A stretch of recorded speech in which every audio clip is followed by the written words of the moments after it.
dia, pessoal. Hoje nós vamos falar sobre o próximo método de ordenação, que é o método chamado Shell Sort. Então, esse método de ordenação, ele foi proposto em 59, né? E a gente pode encarar ele como uma extensão do método de inserção, tá? Ele, na verdade, é como se fosse uma variante dele, tá? Então, qual que é o problema que a gente nota, né, no algoritmo de ordenação por inserção? A questão da troca, né, dos itens adjacentes para determinar o ponto de inserção. Então, vocês lembram que na inserção o que acontecia? À medida que você ia procurando o local correto de colocar aquele elemento da sequência fonte na sequência destino, né, enquanto ele era menor, você tinha que ficar movimentando os itens para a direita para poder abrir, né, o local ali dentro daquela sequência destino, aonde você iria colocar o elemento da sequência fonte, né? Então, no caso, por exemplo, né, em que vamos pegar aquela última passagem, né, em que você tinha já a sequência fonte somente com um elemento e a destino ali com 5, né, elementos ou itens ou registros, né? Então, o que acontece? Para a gente achar o local certo do A, a gente tinha que ficar deslocando, né, os elementos à direita, né, porque o A a gente sabe que ele é o menor, né, ali, portanto ele vai ter que entrar lá na posição inicial. Acontece que para você colocar ele na posição inicial, você ia caminhando e deslocando, né, os registros, né, uma posição à direita, né, até você bater lá na sentinela e opa, né, acabou minha sequência destino, então quer dizer que esse elemento que eu estou tentando colocar na sequência destino é o menor de todos, né? Então, isso, se a movimentação de registro é uma operação crítica, né, isso acaba onerando o algoritmo de ordenação. Então, o método de Shell ele tenta contornar esse problema, permitindo troca de registros distantes um do outro, tá? Os itens eles são separados de H posições, então você encara o vetor, tá, por meio de intervalos de H posições e aí você rearranja esses elementos que estão separados por esse intervalo, tá? Então todo hésimo item ele leva a uma sequência ordenada a cada passagem do algoritmo, tá? Então você pode dizer que a cada final, né, de passagem, essa sequência intervalada de H posições, ela está H ordenada. Tá? E aí eu tenho aqui um exemplo para ilustrar a ideia para vocês. Então, considere, né, o nosso conjunto de registros O, R, D, E, N, A, né, fornecidos num vetor. Tá? E considere que o intervalo inicial vai ser 4. Beleza? Então, o que o algoritmo vai fazer é ordenar o elemento que está na posição 1 com aquele elemento que está distante dele 4 casas, que no caso é o elemento, né, o registro N. Então, ele vai ordenar essa subsequência intervalada de H posições e também vai ordenar essa outra sequência aqui intervalada de H posições, né, que no caso aqui o H inicialmente é 4. Bom, e o D e o E? Bom, o D e o E não tem jeito, porque se eu pego o D aqui, né, e tento deslocar 4 casas à direita, eu percebo que não tem o quarto elemento aqui, né? O vetor aqui ele só vai até o elemento de índice que está aqui no nosso caso na posição 6, tá? Então, não tem como eu pegar um quarto elemento para comparar com D e nem com E, né? Então, inicialmente, eu só vou conseguir ordenar essas duas subsequências, né? O O com N e o R com A. Então, portanto, se eu comparo aqui, né, O com N, eu vejo que o N é menor do que o O, portanto, o N deveria estar nesse lugar e o O no lugar do N. A mesma coisa acontece com R com A. A é menor do que R, portanto, A ocupa o local do R e o R ocupa o local do A. Então, a gente tem aqui essa subsequência, né, H ordenada, considerando que o H é 4. Beleza. Aí vamos supor que na próxima passagem o H passa de 4 para 2. Então o que acontece? Agora, o nosso intervalo ele vai considerar de 2 em 2. Portanto, ele vai tentar ordenar a subsequência formada por N, o registro que está a 2 casas à direita dele, que é o D, e também o registro que está a 2 casas à direita do D, que é o O. Então, se você olhar aqui nessa subsequência que está em azul, a gente percebe, né, que o O está na posição correta já, né, e que, portanto, a gente só tem que pegar o D e trocar ele com o... Desculpa, pegar o D e trocar ele com N. Né? Então, a gente tem aqui, né, D, N e O, né, para essa subsequência aqui em azul. A mesma coisa para o amarelo. Então, a gente tem o A, o E e o R, né, e, por acaso, eles já estão ordenados. Então, essa subsequência aqui a gente não precisa mexer na movimentação dos registros, né? Fazer a movimentação dos registros. Então, ao final de H2, né, a gente tem essas subsequências intervaladas de 2 em 2 ordenadas. E por fim, o H igual a 1. Né? Então, no H igual a 1, né, o intervalo, ele não, no caso ele é de uma casa só, portanto, todo mundo faz parte dessa subsequência. Né? E aí o que acontece? Se você olhar aqui, né, esse vetor ele já está praticamente ordenado. Né? O R já está no lugar certo, o O já está no lugar certo. Né? Então o que você precisa fazer? Você só precisa, né, arrumar aqueles elementos que não estão ordenados. Então aqui no caso o E troca com N, né? E o A troca com D. E aí já está ordenadinho, certo? Então, esse método, pessoal, tá? Quando ele atinge H igual a 1, ele fica bem próximo ao que seria o nosso algoritmo da inserção. Né? A forma de você ordenar, tá? Ele fica bem próximo, porque você continua tentando encaixar os elementos no local certo, né? Com a diferença que quando H é igual a 1, o seu vetor ele já está praticamente ordenado, então você tem que fazer poucas movimentações. Aí a grande questão é o seguinte, como a gente escolhe o valor de H? Né? Vocês viram que eu usei uma sequência ali, né, formada por 4, 2 e 1. Tá? Você pode estabelecer a sua própria sequência, tá? Mas existe um pesquisador, né, o Knut, que em 73 ele mostrou experimentalmente que uma sequência de H definida por esse sistema aqui, tá? Ele é difícil de ser batido por mais de 20% em eficiência, tá? Então, ela é uma sequência que, em geral, ela é melhor do que outras sequências aleatórias que ele testou experimentalmente, tá? Então, como é que essa sequência é definida? Bom, primeiro, ele definiu que o H de S vai ser igual a 1 para S igual a 1. Tá? Então, isso aqui foi definido. E depois ele definiu que H de S é igual a 3 vezes H de S menos 1 mais 1 para S maior do que 1. Né? Então, aqui você tem uma definição, você tem um sistema, né, de funções definido de forma recursiva. Tá? Então, a gente percebe que se a gente começar, né, a aplicar aqui S igual a 1, né, então H vai ser 1. Tá? Se a gente começar a gerar uma sequência para isso, vocês vão ver que essa sequência ela vai ter essa forma aqui, né? Por exemplo, H de 1 é igual a 1, H de 2, né? Então, H de 2 seria nessa aqui, 3 vezes H de 2 menos 1, que é H de 1. Então, 3 vezes 1, né? Mais 1.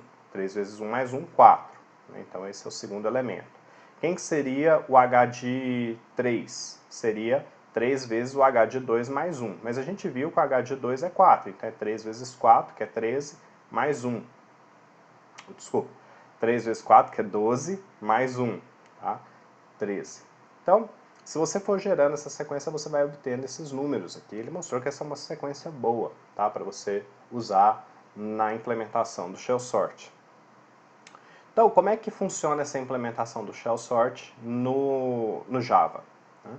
Então, olha só, né? A gente tem aqui o vetorzinho sendo fornecido como parâmetro, o n, né, a quantidade de registros a serem ordenados nesse vetor, e aí, né, ele define um h inicial igual a 1, aqui uma variável h, né, inteira igual a 1, E aí ele faz esse do while aqui, né? Isso aqui essa parte, ele colocou em uma linha só, essa parte aqui, esse comando, tá? Mas ele é um do while. Como é que é esse do while?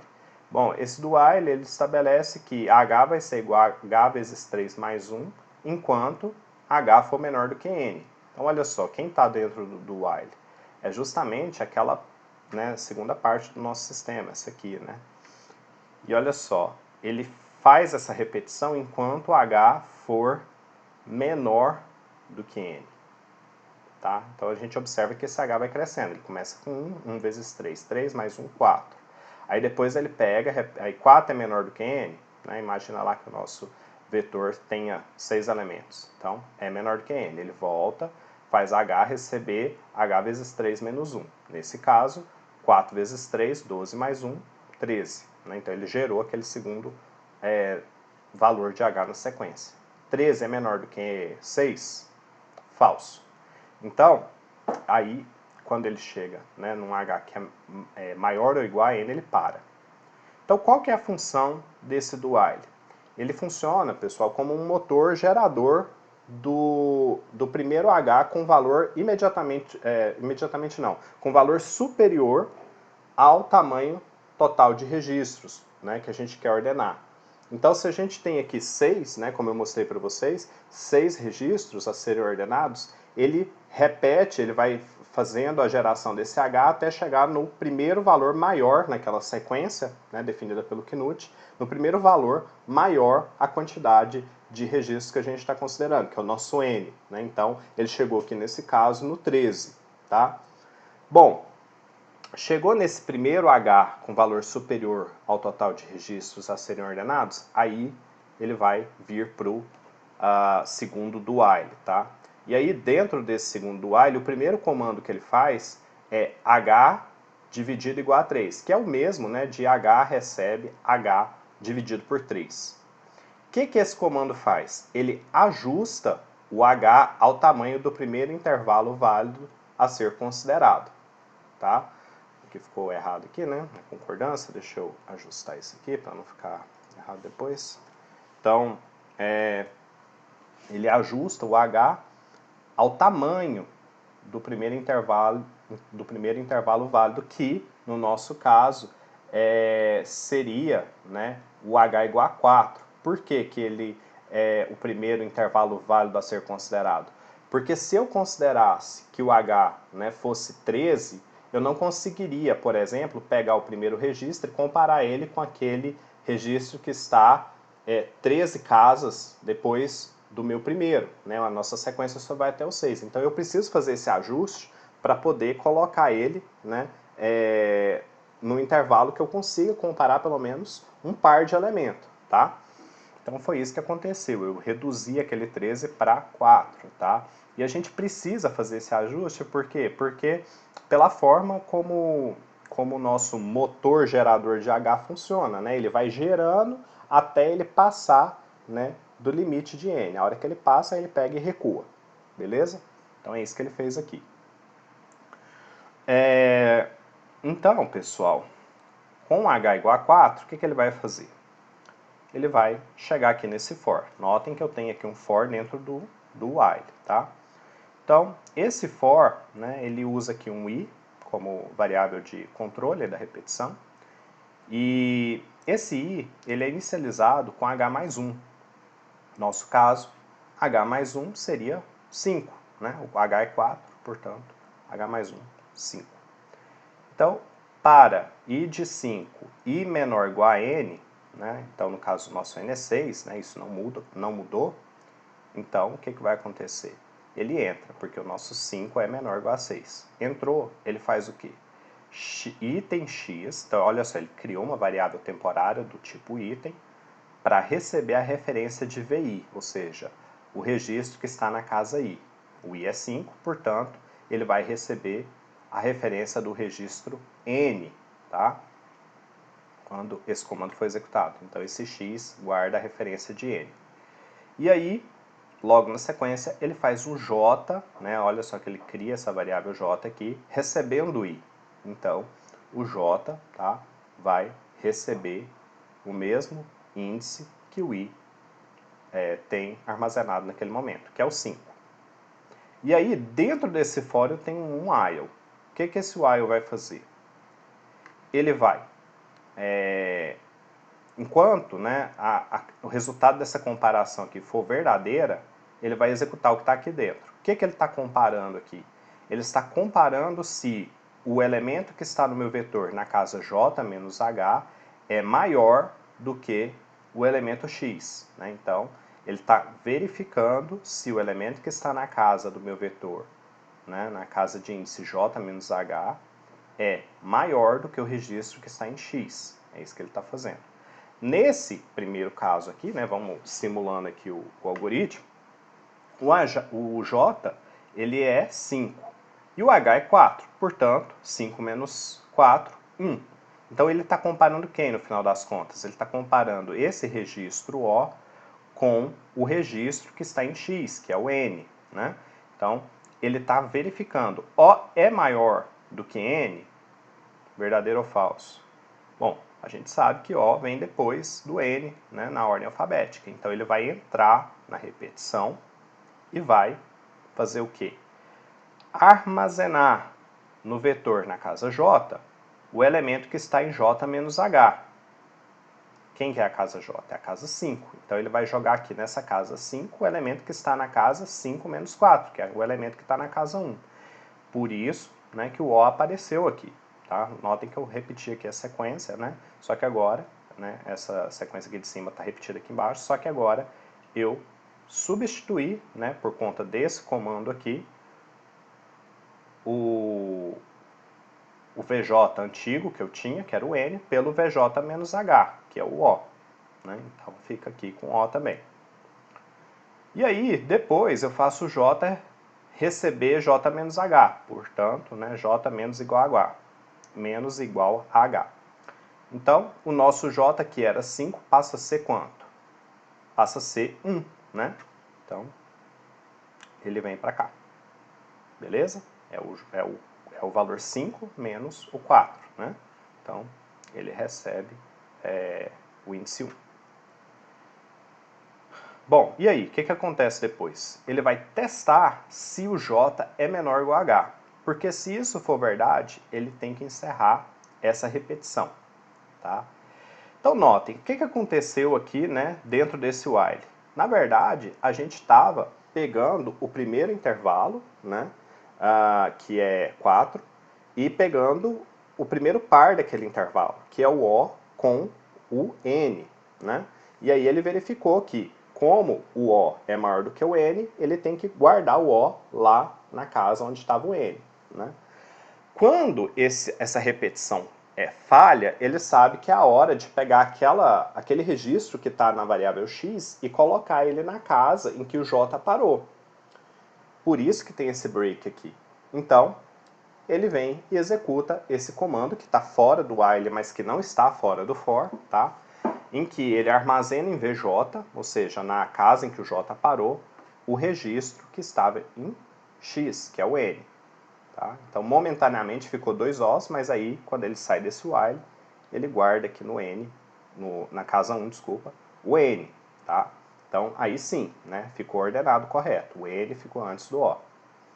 Bom, o que ele tem que fazer agora? Né, de acordo com a ideia que a gente viu no slide anterior, ele tem que ainda com H igual a 4, pegar o próximo elemento e o elemento seguinte a ele dentro do intervalo. Né? Então, eu continuo tendo o intervalo igual a 4, mas agora eu vou pegar outro par.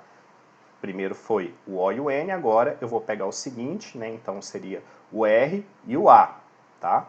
Então, como é que ele faz isso? Ele vai vir nessa chave, o que vai acontecer nessa chave? O I passa a incrementar, né? Desculpa, ele não passa a incrementar, ele incrementa 1 e passa a ser ele incrementa uma unidade e passa a ser aquele valor que ele tinha antes, que era 5, né? Mais 1, que é 6. Tá? Então, quando o i passa a ser 6, né, ele na verdade estava aqui e passa para cá. E aí ele entra de novo, porque o 6 é menor ou igual a 6.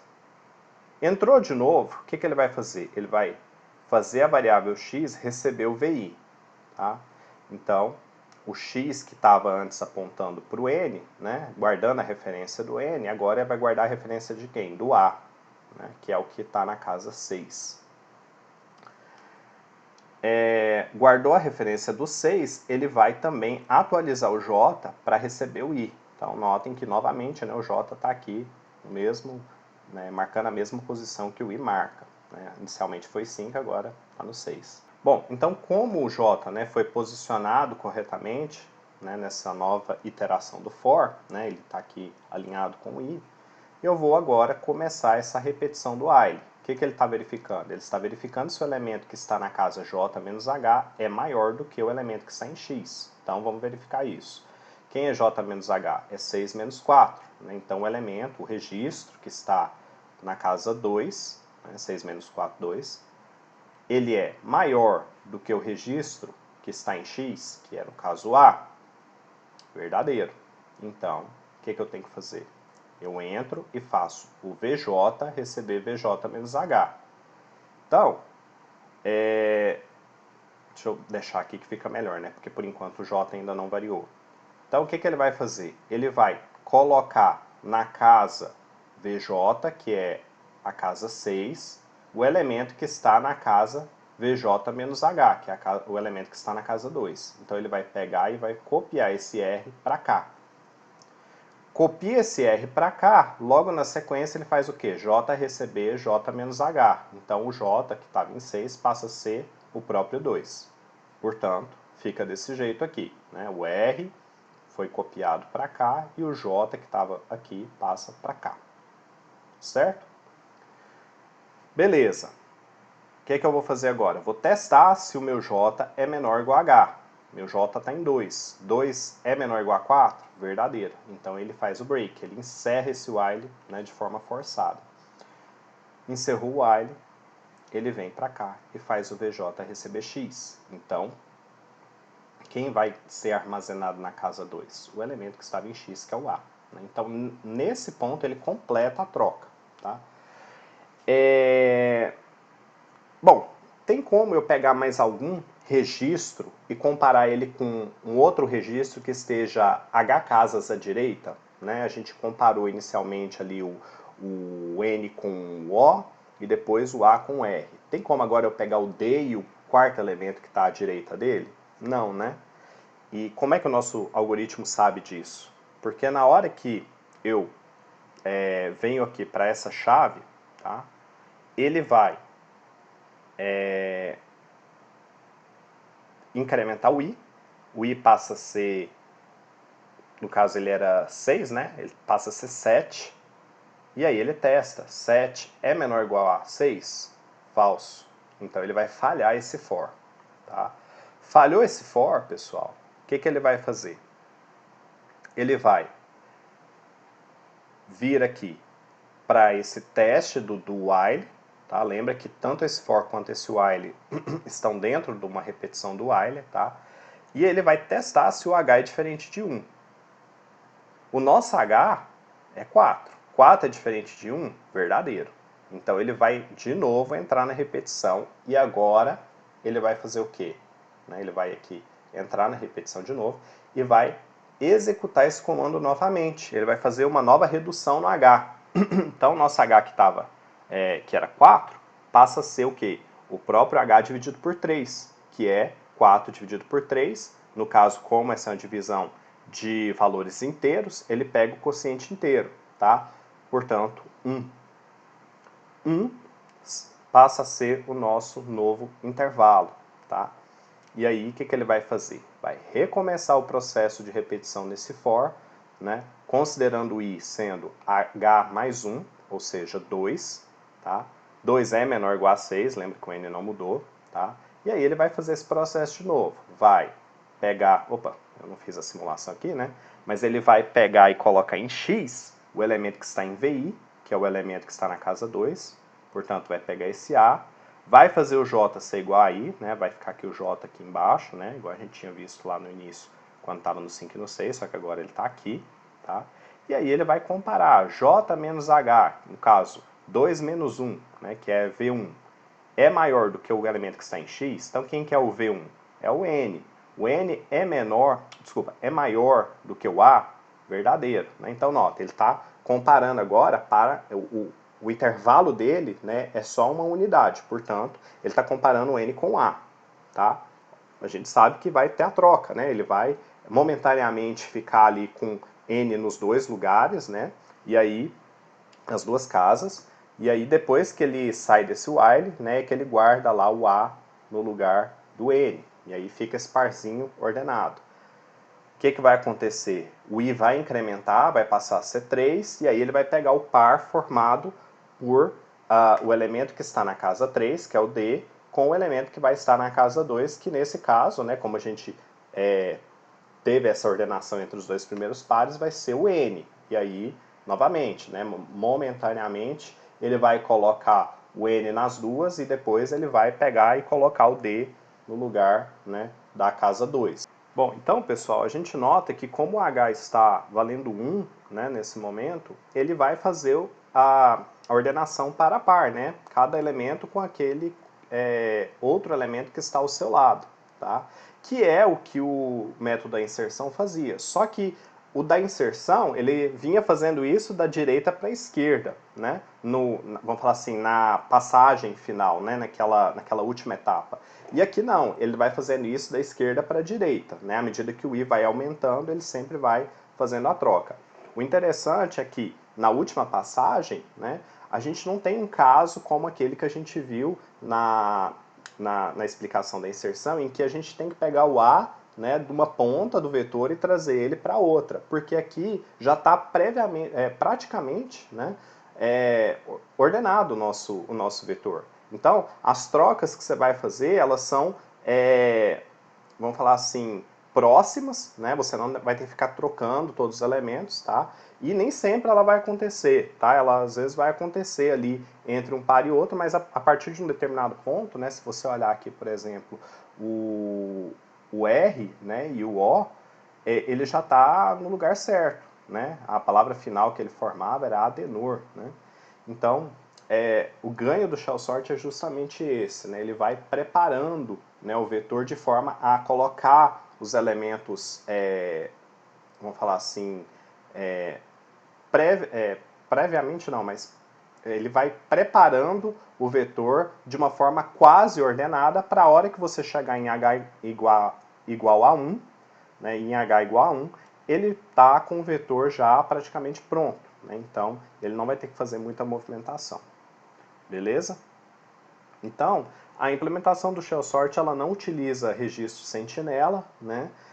A gente percebe ali, né, no algoritmo que em nenhum momento ele usa a casa 0, porque seriam necessários H registros sentinelas, um para cada H ordenação, tá? Então, isso ia complicar bastante a implementação e não tem necessidade, né? Ao invés disso, como é que ele controla o momento certo de encerrar cada passagem, né? Ou seja, o momento em que ele tem que fazer ali, dentro de um determinado intervalo, né, para uma dada sequência intervalada, né, ele sabe o momento de parar na hora em que o j se torna menor ou igual a h. Então a gente tem esse comando aqui, if j menor ou igual a h break, justamente para ele dizer, olha, se o j ficou igual ou menor a h, não dá para eu avançar uma casa à esquerda para comparar aquele elemento que está à esquerda com esse elemento. Eu tenho que encerrar. Beleza? Bom, então, a análise do shell sort, pessoal, ela é uma análise complicada, pelo seguinte, né? A gente não consegue ter uma sequência, vamos falar assim, de Hs que a gente consiga provar que ela é ótima.